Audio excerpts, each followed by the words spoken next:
المتقين والصلاة والسلام على رسوله الكريم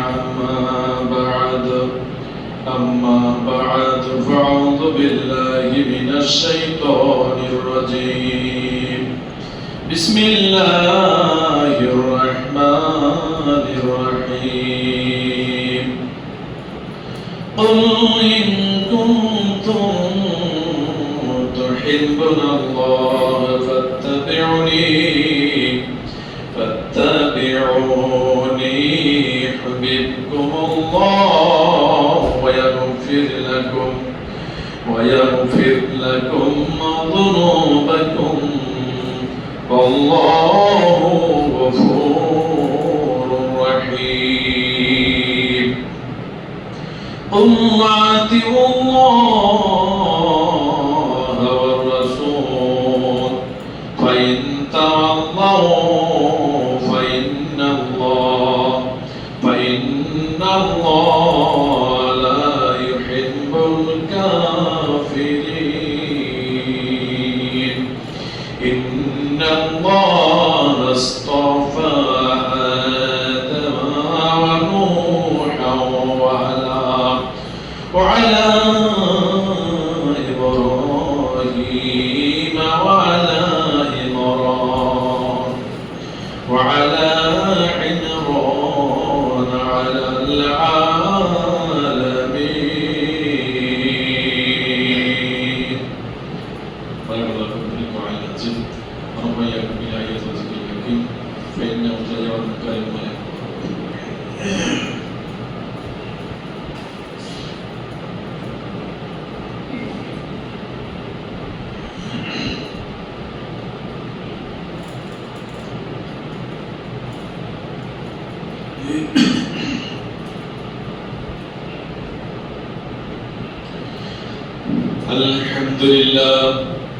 الحمد لله نحمده ونستعينه ونستغفره ونؤمن به ونتوكل عليه ونعوذ بالله من شرور أنفسنا ومن سيئات أعمالنا من يهده الله فلا مضل له ومن يضلله فلا هادي له ونشهد أن لا إله إلا الله وحده لا شريك له وأشهد أن محمدا عبده ورسوله الذي أرسله بالحق بشيرا ونذيرا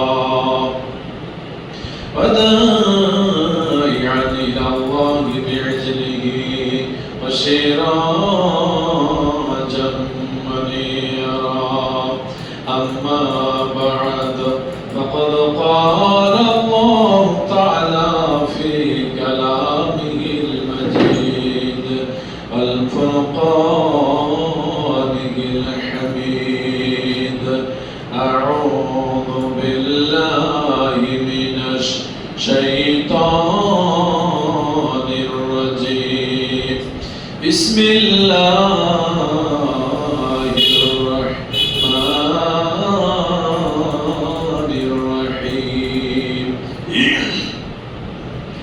إن الله وملائكته يصلون على النبي يا أيها الذين آمنوا صلوا عليه وسلموا تسليما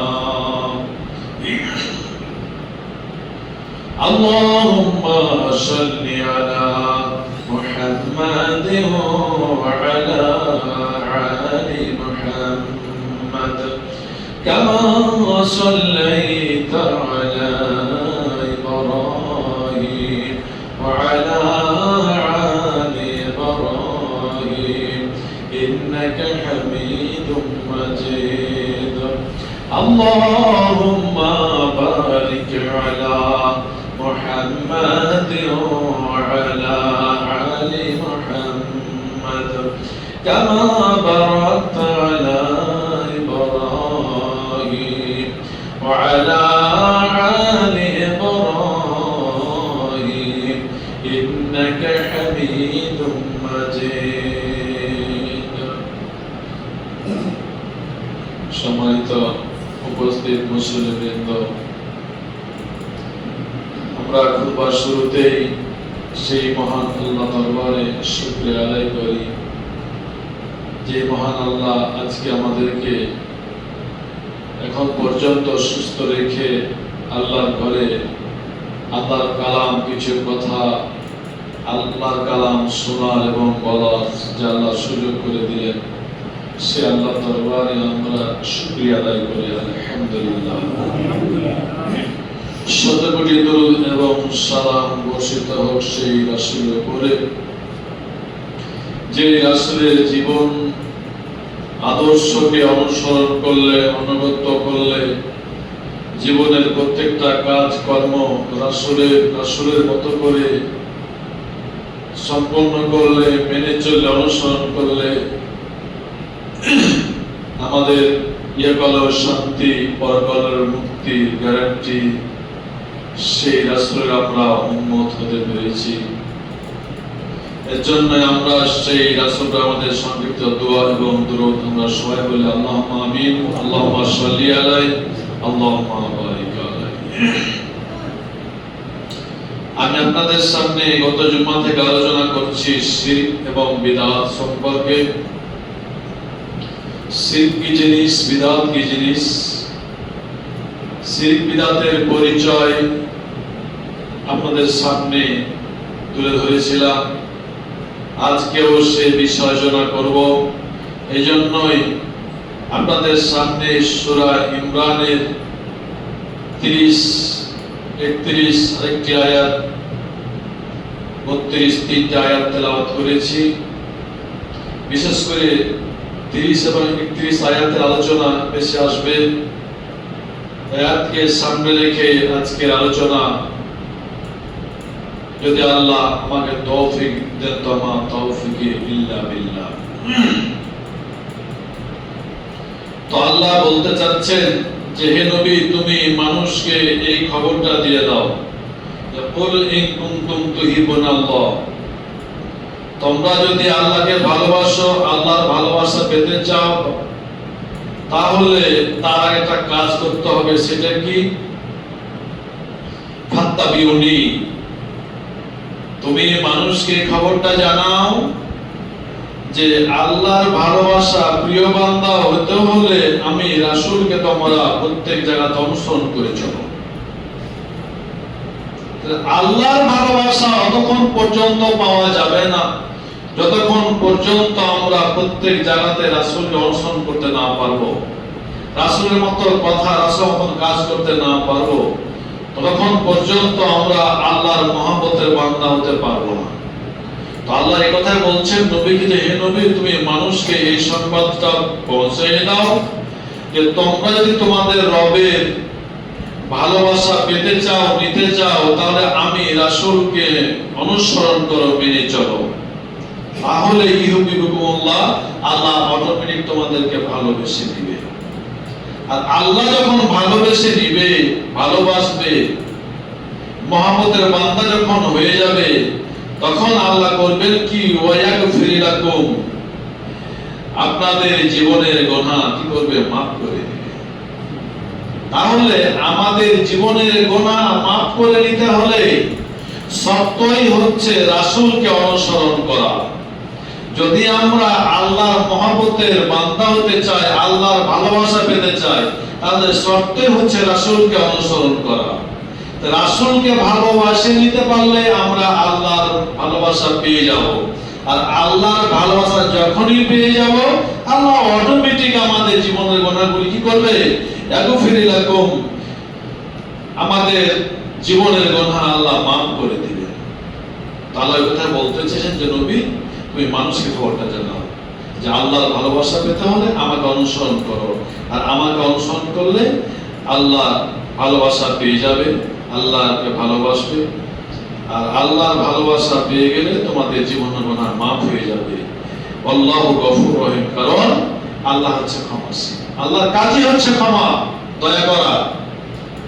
এখন যে আল্লাহর যে সিফাতি নাম রয়েছে 99টা, এগুলোর ভিতরে আমাদের সেই গুণ আমাদের ভিতরে আনতে হবে। তো যা হোক, আজকে সেই আল্লাহর গুণবাচক নামের কথা নয়, শুধু আমাদের শিরক এবং বিদআতের বিষয় নিয়ে আলোচনা। তারপর আল্লাহ বলছেন, কুল আতিউর রাসূল, কুল আতিউল্লাহ ওয়া রাসূল, তোমরা অনুসরণ করো আল্লাহকে, মানে আল্লাহর কথাগুলি তোমরা মেনে চলো, এর বাইরে তোমরা পা দিও না। ওয়া রাসূল, এবং রাসূলের কথা কাজগুলি তোমরা মেনে নাও। তাহলে ফাইন তাওয়াল্লাউ, আর যদি তোমরা মুখ ফিরিয়ে নাও তাহলে আল্লাহর কোনো যায় আসে না। ফাইন্নাল্লাহ লা ইউহিব্বুল কাফিরিন, মুখ ফিরালে মানুষ কুফরি করবে, আর কাফের হয়ে গেলে আল্লাহ কাফেরদেরকে আল্লাহ মোটেই পছন্দ করে না। তাহলে বিষয়টা জটিল।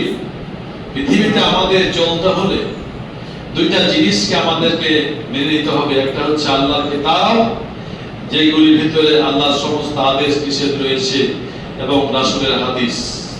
দুটাই হচ্ছে আল্লাহর পক্ষ থেকে খবর। হাদিসটাও আল্লাহর পক্ষ থেকে, আর কোরআনটাও আল্লাহর পক্ষ থেকে। কিন্তু শুধু পার্থক্য হচ্ছে, এটা হচ্ছে ওইহে মাতলু, যাকে তেলাওয়াত করা হয় নামাজে, আর গয়রে মাতলু মানে যেটা হাদিস নামাজে তেলাওয়াত করা না। এই তো পার্থক্য, ডাইরেক্ট আর ইনডাইরেক্ট। এই তো আমাদেরকে আল্লাহ এবং রাসূলের অনুগত করে কথাগুলি মেনে আমাদের জীবন চলতে হবে। এখন আল্লাহ বলছেন, তোমরা সুদ খেও না, তোমরা ঘুষ খেও না, তোমরা মিথ্যা কথা বলো না। তারপর যদি আমরা এগুলি করি, তাহলে জেনে নিতে হবে যে আমরা রাসূলকে, আমরা আল্লাহকে মানি না। রাসূল যে সমস্ত নিয়ম কানুন দিয়ে গেছে, যে তরিকা আমাদের তুলে রাস্তা দেখিয়ে দিয়ে গেছে, রাসূলের বাইরে যদি আমরা কোনো কাজ করি তাহলে জেনে নিতে হবে রাসূলকে আমরা মানি না। আর আল্লাহ এবং আল্লাহ রাসূলকে অমান্য করে আমাদের ইহকাল এবং পরকালে শান্তির স্বপ্ন দেখা একদম বোকামো হবে, নিষ্ফল হবে। তো আল্লাহ রাসূল একদিন বের হয়ে আসছে। বের হয়ে আসার পর বের হয়ে এসে রাসূল ভাষণ শুরু করলেন।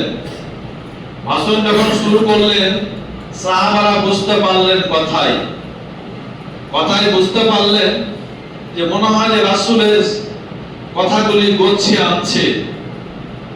মনে হচ্ছে যে এটাই মনে হয় শেষ কথা, শেষ ভাষণ। সাহাবীরা কেঁদে ফেললেন। তারপর বলছেন যে রাসূলুল্লাহ, আপনার ভাষণে, আপনার বক্তব্যতে মনে হচ্ছে যে এটাই আপনার শেষ ভাষণ, এটাই আপনার শেষ বক্তব্য।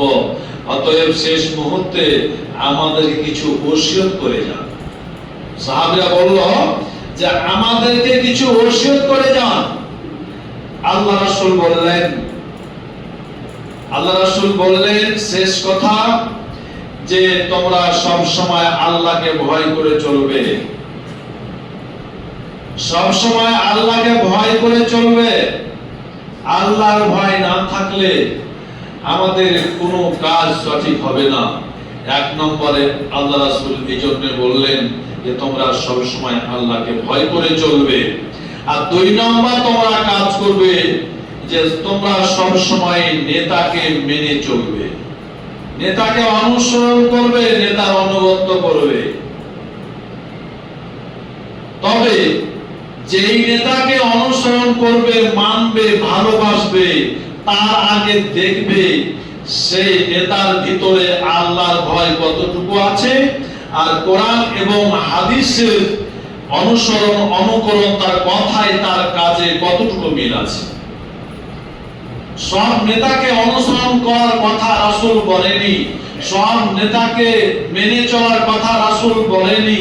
তার আগে কয়টা গুণের কথা বলেছে। সেই গুণটা কি? তার যে নেতাকে মানবে, ভালোবাসবে, সেই নেতার এক নম্বর গুণ দেখবে তার ভিতরে কতটুকু আল্লাহর ভয় আছে, আল্লাহর ভয় আছে। নেতার ভিতরে আল্লাহর ভয় থাকে, দেশ এমনি চলবে। আর যদি ভয় না থাকে তাহলে এতিম মিসকিন ফকিরের কান মেরে খাবে, সুদ ঘুষ খাবে। এই নেতাকে মানা যাবে না, এরা জাহান্নামে যাবে। তাহলে তোমরাও জাহান্নামে যাবে। অতএব যে তোমরা অবশ্যই তোমাদের নেতাকে, আমি চলে যাওয়ার পর নেতাকে মেনে চলবে, অনুগত করবে। তবে যে নেতাকে মানবে আগে দেখবে যে তার ভিতরে আল্লাহ ভীতি আছে কিনা, আর 2 নম্বর সে কতটুকু কোরআন এবং হাদিসের জ্ঞান রাখে এবং সে অনুযায়ী সেই কথা তার কাজ কর্ম মিল আছে। এই দিক দেখে নেতাকে অনুসরণ করবে, তার সাথে অনুসরণ করা যাবে।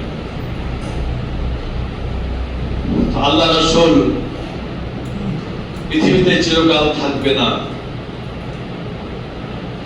আল্লাহ বলছেন যে এর আগেও অনেক নবী মারা গেছে, তুমিও মারা যাবা। কাজেই চিরকাল কোন নবী থাকবে না, চিরকাল থাকবে না। কিন্তু আমি চলে যাওয়ার পরে 1000 বছর পরে পৃথিবীতে অনেক মতভেদ, অনেক দলাদলি, অনেক তরিকার সৃষ্টি হয়ে যাবে। যখন দেখবে যে একজন আলেমের সাথে আরেকজন আলেমের দলিলে মিল নাই, কথার মিল নাই, এক দলের সাথে আরেক দলের মিল নাই, যখন এই অবস্থা শুরু হয়ে যাবে তখন তোমরা সাবধান। তাকুফিকুম আমরাইন লান তাজিল্লু মাতা মাসতাকতুম বিহিমা কিতাবাল্লাহি ওয়া সুন্নাতি রাসূলি। তখন তোমরা সবাই ফিরে আসবে কোরআন এবং হাদিসের দিকে।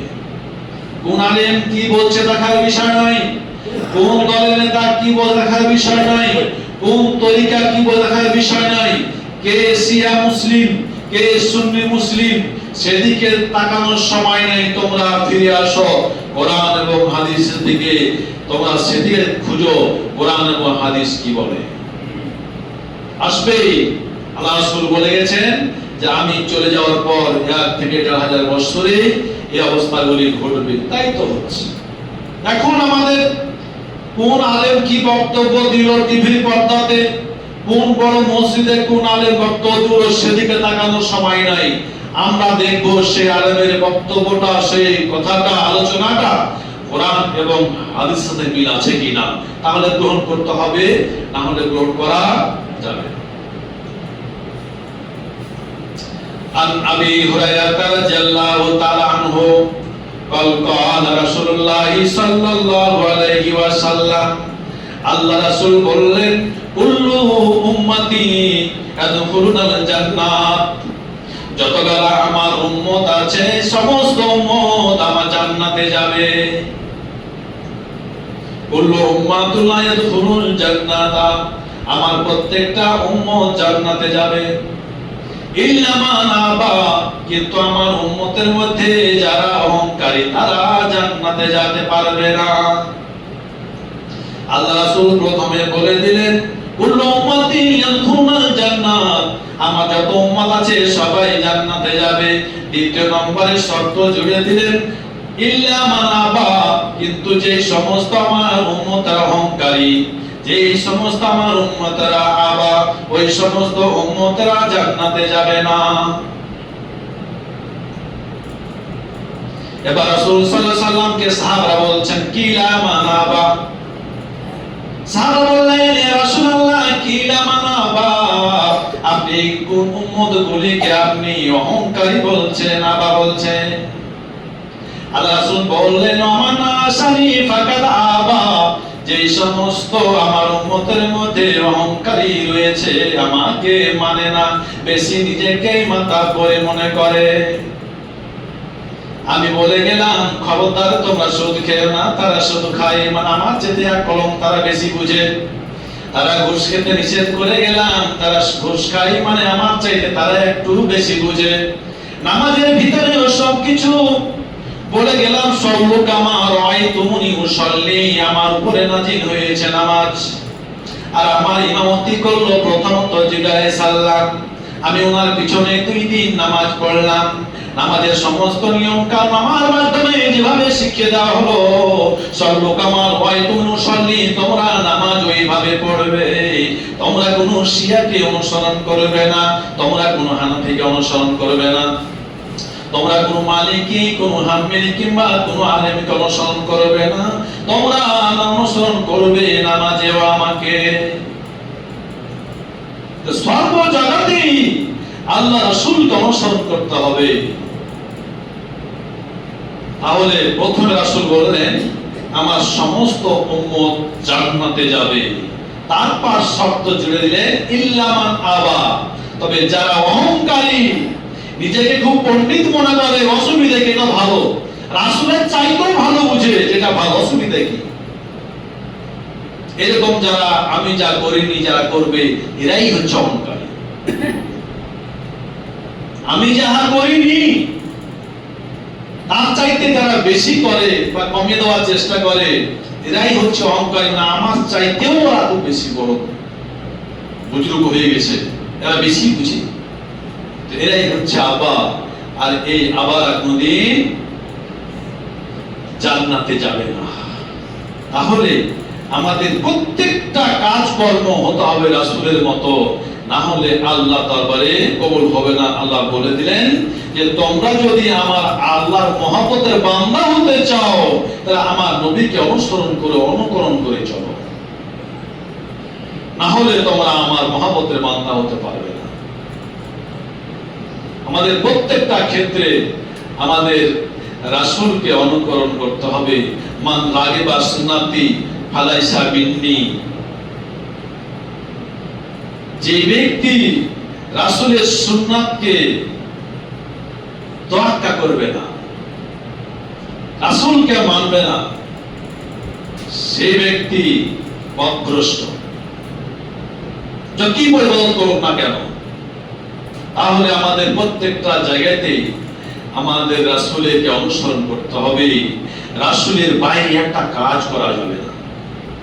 সাদ বিন আকাশ না কায়েস বিন সাদ একজন সাহাবী, আল্লাহ রাসূল বললেন যে আমার কথা চাইতে যদি কোন ব্যক্তির কথা উঁচু হয়, সাউন্ড যদি বেশি হয়ে যায়, তাহলে তার জীবনের সমস্ত আমলগুলি কি হবে?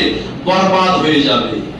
কিন্তু কায়েস বিন সাদের গলার ভয়েসটা, কণ্ঠটা খুব জোরে ছিল, উঁচু ছিল, কথা বললে আস্তে বলতে পারতো না, মোটা গলার লোক জোরে কথা বলতো। যখন আল্লাহ রাসূলের মুখে কথাটা শুনলো যে ব্যক্তির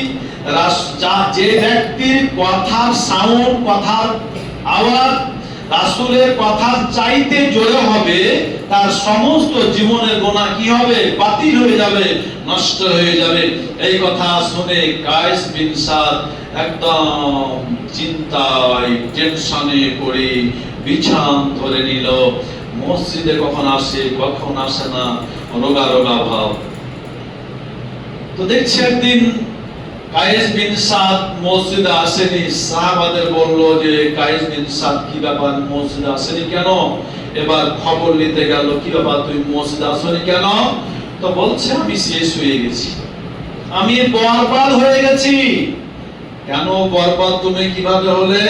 না তো আল্লাহ রাসূল বলেছে যে আমার গলার সাউন্ড সাউন্ডের চাইতে, আওয়াজের চাইতে যদি কারো গলার আওয়াজ বেশি হয় তাহলে ওর জীবন আমল সব শেষ হয়ে যাবে। তা আমার তো গলার আওয়াজ খুব জোর, তা তো আমি কঠিন বিপদে পড়ে গেলাম। আল্লাহ রাসূল মুচকি হেসে বললেন, ও কায়েস বিন সাদ, শোনো, তোমার আমল নষ্ট হয়নি, কারণ যখন তোমরা কোন সাহাবী আমার সামনে কথা বলবে তখন তোমরা আমার কথার চাইতে তোমাদের কথাগুলি নিচু হবে, কিন্তু যখন তোমরা সংসারের কোনো কাজ করবে, অন্য কোনো কথা বলবে কারো সাথে, তখন তোমার গলার আওয়াজ কম হোক কিংবা তোমার গলার আওয়াজ বেশি হোক, তোমার আমলের কোনো কিছু ঘাটতি হবে না। বেঁচে গেলাম। আমি বাইরে কথা বলি, রাসূল সামনে কথা বলি না, আমার গলার আওয়াজ বাইরে হয় কিন্তু রাসূল সামনে তো হয় না, তাও তো আমার নষ্ট হয়নি। তখন সে খুশি হলো। তাহলে বুঝতে হবে যে রাসূলের সামনে কথা বলার সময় আসলে এখনো সেখান থেকে আমাদের শিক্ষা নিতে হবে যে যারা মুরব্বী, যারা বড় মানুষ, এদের সাথে যখন ছোটরা কথা বলবে তখন ঠিক তাদের সামনে নম্রভাবে মাথা নিচু করে কথা, ভয়েস নিচু করে কথা বলবে। কিন্তু আমরা তো সেই আমাদের অভ্যাস শেষ হয়ে গেছে, আমাদের সেই বৈশিষ্ট্য শেষ হয়ে গেছে, সম্মান নেই। বড়দের সামনে কথা কিভাবে বলতে হয় ছোটদের এটা তো নাই, রাসূল শিখিয়ে দিয়ে চলে গেছে যে মুরব্বীদের সাথে কথা বললে ছোটরা খুব নিচু ভাবে জড়সড় হয়ে মুরব্বীদের সামনে উঁচু জায়গায় বসবে না, পায়ের উপর দিয়ে পা রেখে পা ঝুঁকাইয়ে কথা বলবে না। এখনো সেই নিয়মটা আছে, কিন্তু আমরা মানছি কয়জন? তাহলে কায়েস বিন সাদ বুঝতে পারলো যে হ্যাঁ আমার আমল নষ্ট হয়নি। দেখেন শুধু গলার আওয়াজটা বেশি এই জন্যই আমল নষ্ট হয়ে গেছে মনে করে সে অসুস্থ রোগীর মতন হয়ে গেছে। আর আমরা প্রত্যেকটা কাজে, প্রত্যেকটা কথাতে আমরা রাসূলকে অ্যাভয়েড করছি, রাসূলকে তোয়াক্কা করছি না। আমাদের চলা বলা, পেশাব পায়খানা সব জায়গাতে রাসূলের মতন হচ্ছে কিনা তোয়াক্কাই নাই। তাহলে আমাদের রাসূলকে কত জায়গায় অমান্য করা হচ্ছে, তাহলে আমাদের অবস্থা কি হবে? তাহলে কায়েস বিন সাদ সামান্য একটা জিনিসের জন্য তিনি কত একদম টেনশনে পড়ে গেছিলেন, বিছান ধরে নিয়েছিলেন যে মনে হয় আমার আমল শেষ। আর আমরা একটু চিন্তা করি না যে রাসূলকে যে আমরা কোন জায়গাতে নিয়ে যেতে পারছি না, কিভাবে আমরা একটু চিন্তাও করি না।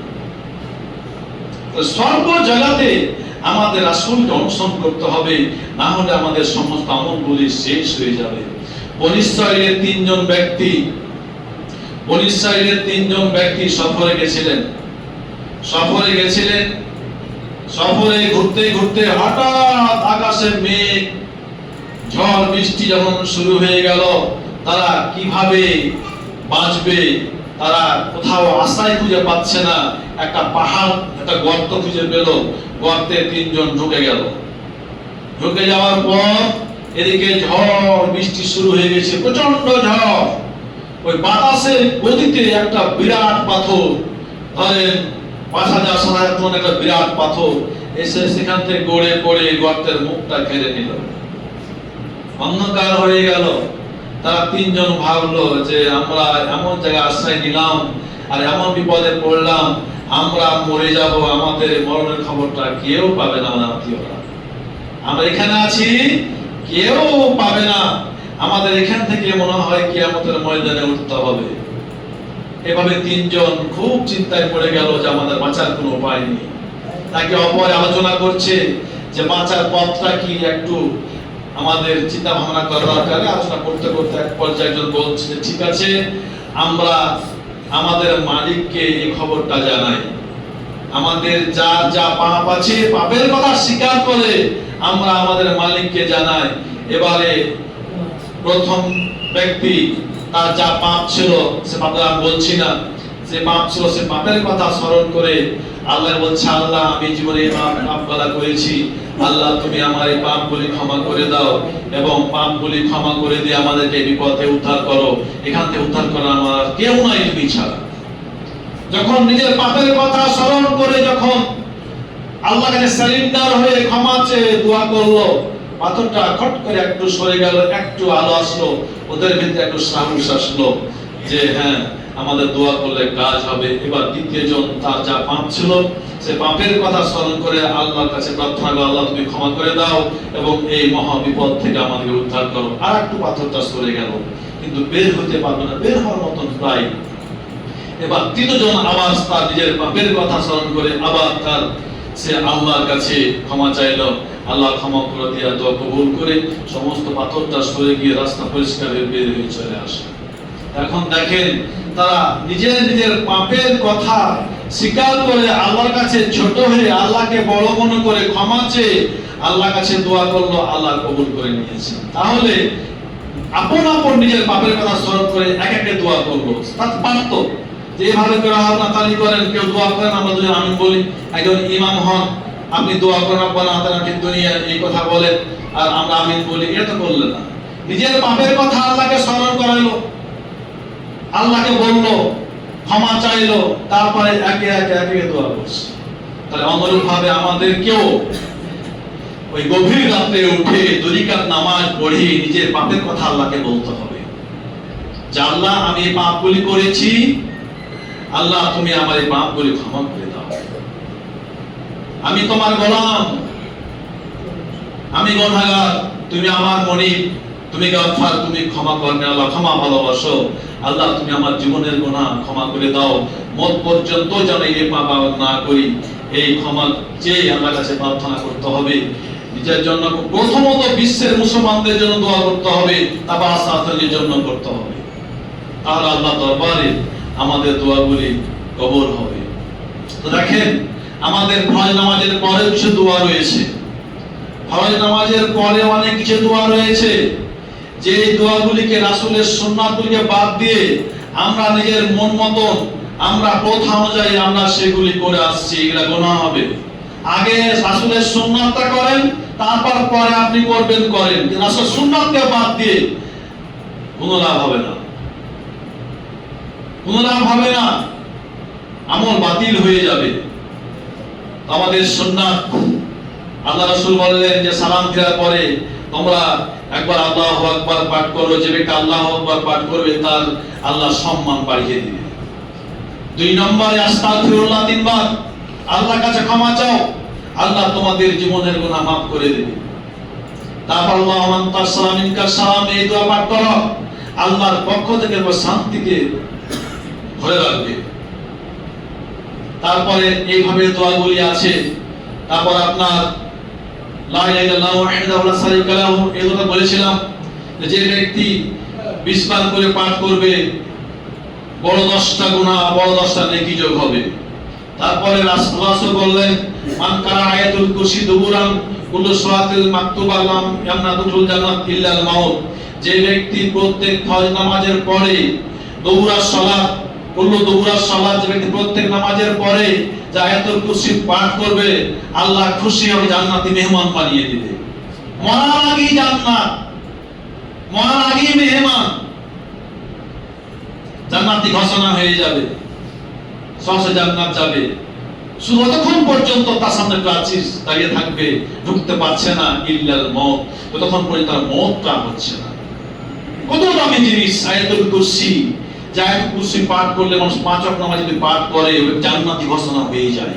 তো আমরা পৃথিবীতে যা কিছু করছি আমাদের একটাই আমাদের আশা, সেটা হচ্ছে জান্নাত চাই। তো জান্নাত যদি আমরা পেয়ে নিই আর কি দরকার, কি চাই আল্লাহর কাছে?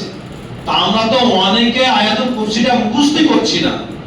আয়াতুল কুরসি অনেক ফজিলত, আপনি রাতে আয়াতুল কুরসি পাঠ করে শুয়ে যান, শয়তান আপনাকে স্পর্শ করতে পারবে না, আপনার বাড়িতে চোর যাবে না, ফেরেশতা দিয়ে আল্লাহ আপনার সব কিছু গরু বাছুর মাল গোঠা যা আছে পালা সব আল্লাহ ফেরেশতার মাধ্যমে যোগাবে।